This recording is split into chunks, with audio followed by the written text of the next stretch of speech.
Hello everyone, myself Dr. Sanskriti. Today in this video we'll talk about metabolic acidosis. Metabolic acidosis actually में क्या problem है, किसकी वजह से होती है, क्या क्या इसके साइंस एंड सिम्टम्स हैं और कौन कौन से ऐसे कॉजेज हैं जिसकी वजह से हमारी बॉडी में मेटाबॉलिक एसिडोसिस की प्रॉब्लम देखने को मिलती है. Now basically we talk about what exactly the metabolic acidosis is. Metabolic से आपको समझ आ रहा होगा मेटाबॉलिक एक्टिविटीज एंड एसिडोसिस मतलब आपकी बॉडी में एसिड का अमाउंट बहुत ज़्यादा हो जाना. जब भी हमारी बॉडी में एसिड का अमाउंट बहुत ज़्यादा हो जाता है that ultimately results into metabolic acidosis.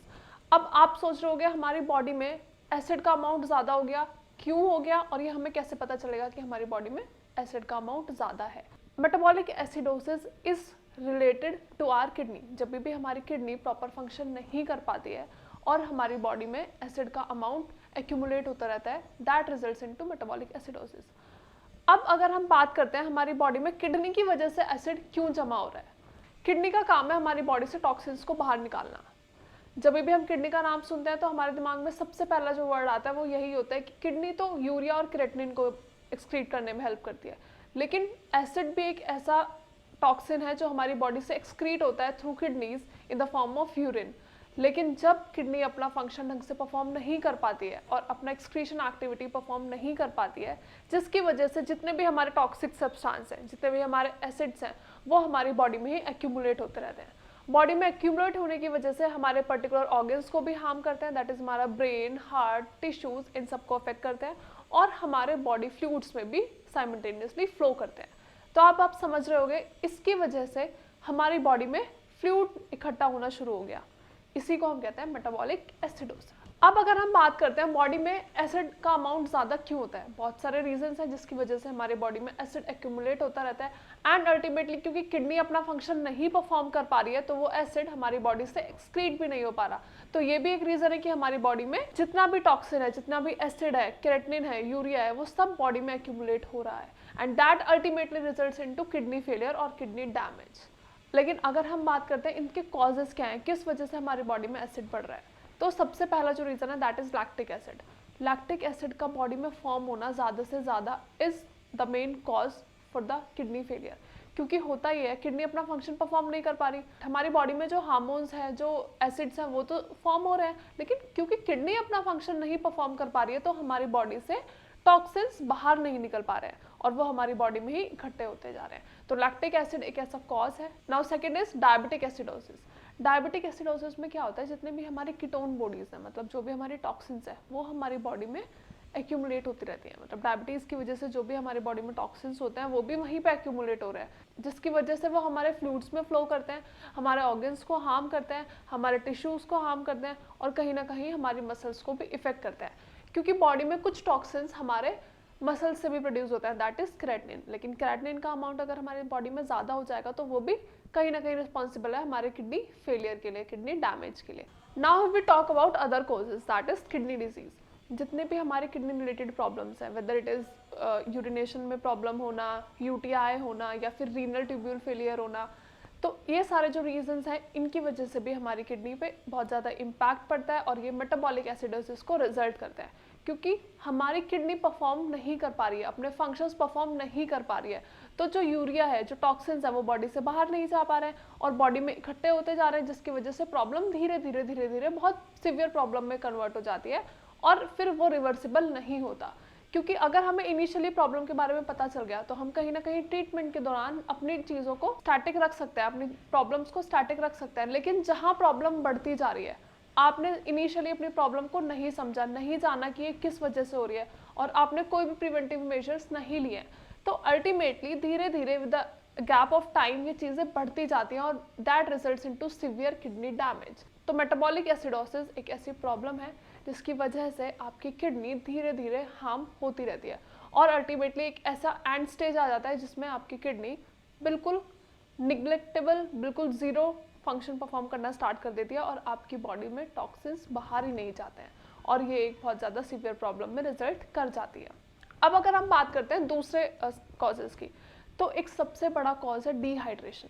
हमारी बॉडी में डिहाइड्रेशन की वजह से हमारी बॉडी में फ्लूइड्स की कमी होती है, जिसकी वजह से हमारा सारा मेटाबॉलिक रेट, हमारा सारा रेस्पिरेटरी मेटाबॉलिज्म एसिडिक हो जाता है, जिसकी वजह से प्रॉब्लम कहाँ आती है, हमारे ब्रीदिंग रेट में प्रॉब्लम आती है, हमारा हार्ट ढंग से बीट नहीं कर पाता, हमारा फ्लूइड बहुत ज़्यादा एसिड हो जाता है। अब अगर आप इस चीज़ को ध्यान से समझेंगे तो देखिए हमारी बॉडी में फ्लूइड्स हैं, फ्लूइड ऑलरेडी मेटाबॉलिक एसिडोसिस की वजह से एसिडिक है। किडनी का फंक्शन क्या है, हमारी बॉडी से एक्सक्रीट करना टॉक्सिन्स को।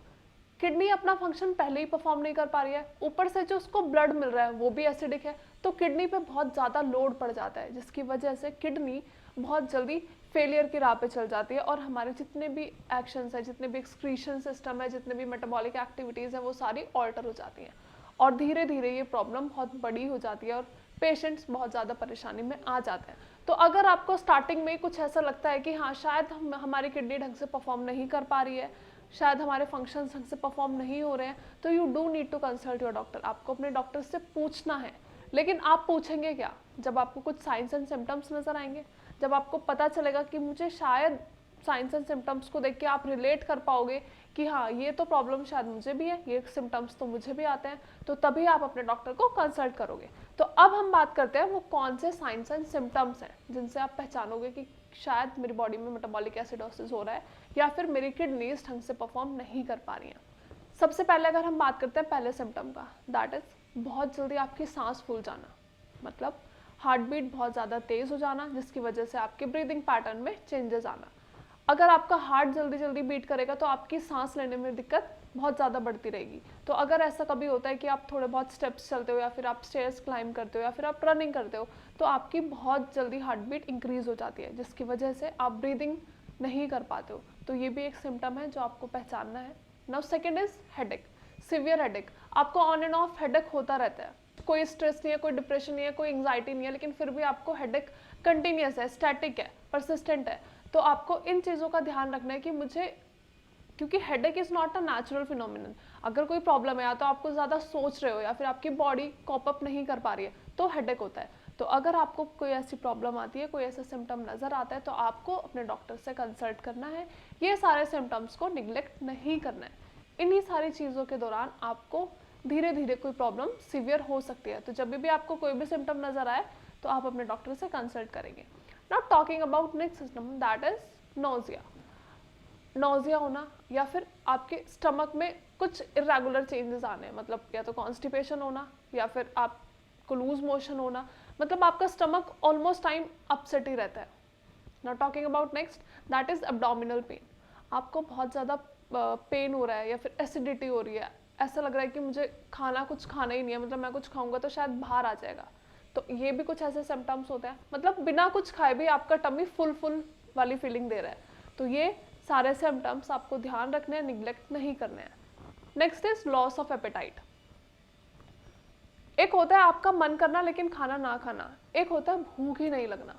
आपको भूख ही नहीं लगती, पूरा पूरा दिन आपका ऐसे निकल जाता है। While you are doing work also तभी भी आपको भूख नहीं लग रही है, शाम के टाइम भी आपको भूख नहीं लग रही है, क्योंकि होता है ऐसा है हम दिन भर एग्जॉस्ट हो जाते हैं, तो रात को तो ultimately we need to have something, लेकिन आपका फिर भी मन नहीं कर रहा, मन क्या आपको भूख ही नहीं लग रही है। तो ये भी एक सिम्टम है जो इशारा करता है कि आपकी किडनी शायद ढंग से परफॉर्म नहीं कर पा रही है या फिर आप मेटाबॉलिक एसिडोसिस की प्रॉब्लम से डील कर रहे हैं। अब आपको पता चल गया है कि ये सारे सिम्टम्स हैं, ये सारी प्रॉब्लम्स मैं अपनी लाइफ में फेस कर रहा हूँ। कुछ ऐसे पेशेंट्स होते हैं जो ऑलरेडी किडनी ट्रीटमेंट ले रहे होते हैं या फिर मेटाबॉलिक एसिडोसिस की मेडिसिन ले रहे होते हैं, लेकिन उनको कोई ट्रीटमेंट पर्टिकुलरली नहीं मिल पाता या फिर उनकी रिकवरी अच्छी नहीं है, उनके रिजल्ट्स अच्छे शो नहीं हो रहे हैं।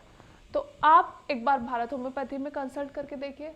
आई एश्योर कि हमारे डॉक्टर्स आपको बेस्ट कंसल्टेशन देंगे, क्योंकि होम्योपैथिक मेडिसिन के किडनी फेलियर प्रॉब्लम्स में, किडनी डैमेज में या फिर किडनी रिलेटेड कोई भी प्रॉब्लम में बेस्ट रिजल्ट्स रहे हैं।